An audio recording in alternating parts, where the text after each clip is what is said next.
Man, Vasyl Lomachenko, I used to thought was a throwback fighter, a pro's pro, the next best thing, and I still think he's the next best thing in boxing. I think he might almost be the best thing. And he said Terrence Crawford is his pound for pound #1 fighter right now. It's your boy CJ Goodfellow with the boxing clinic. Shout out to the LDBC one time for the one time, but at the end of the day, man, I ain't like what I'm hearing from him, man. He sounded just like Bob Arum and Top Rank. The way they thinking, now they have, shaped his mind to think the same way. He says, if it's no good fights at 130 pounds, I'm going to move up to 135 pounds. But just remember you said today that, I'm not looking to fight Grimo Rigondeaux. But, if he wants it, he can get it. And I'll whoop his ass and I'll beat his ass like a tank.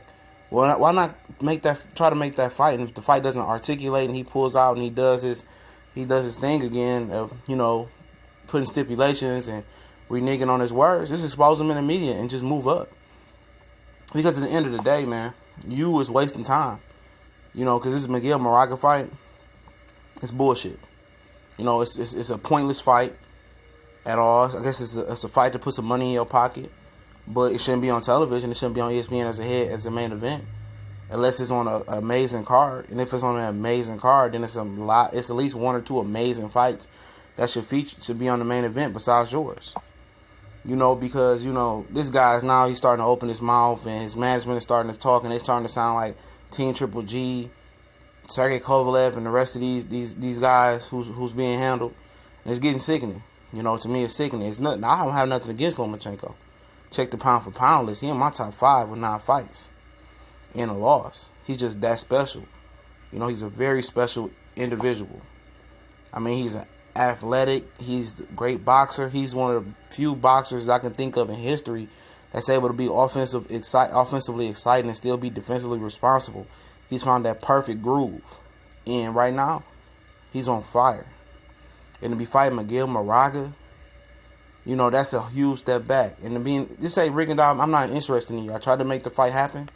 You bullshit, you pulled out. I'm on bigger and better things. Fuck you. And if he say that, man, people could respect that. Because they was supposed to fight, and it fell apart. And just like, keep it moving and stop trying to be in contradiction yourself to make yourself look good. At the end of the day, you just setting yourself up to slip on a banana peel. Because when you move up to 35, people going to be like, what? And, Rigondeaux want to fight him. He said he come to 130, and now he don't want to fight. And you got people say, he don't need Rigondeaux. At the end of the day, it's a fight that needs to happen. I think it's the top 2 fight in boxing after Triple G and Canelo go off. That's one of the slim fights that I would pay to see, honestly. I pay $100 to see him and Rigondeaux fight.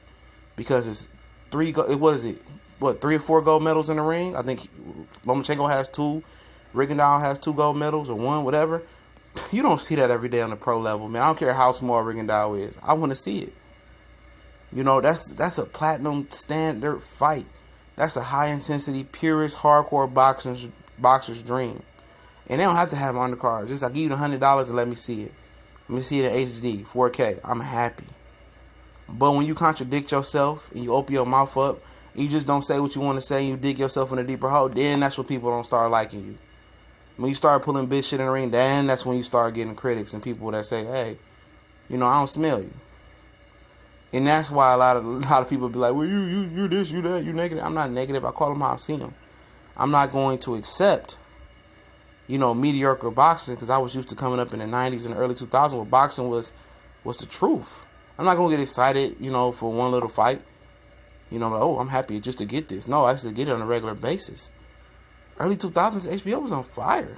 Boxing was on fire. And this is a great year. And it hopefully has a great run because the fall is usually the best run in boxing. But we gone.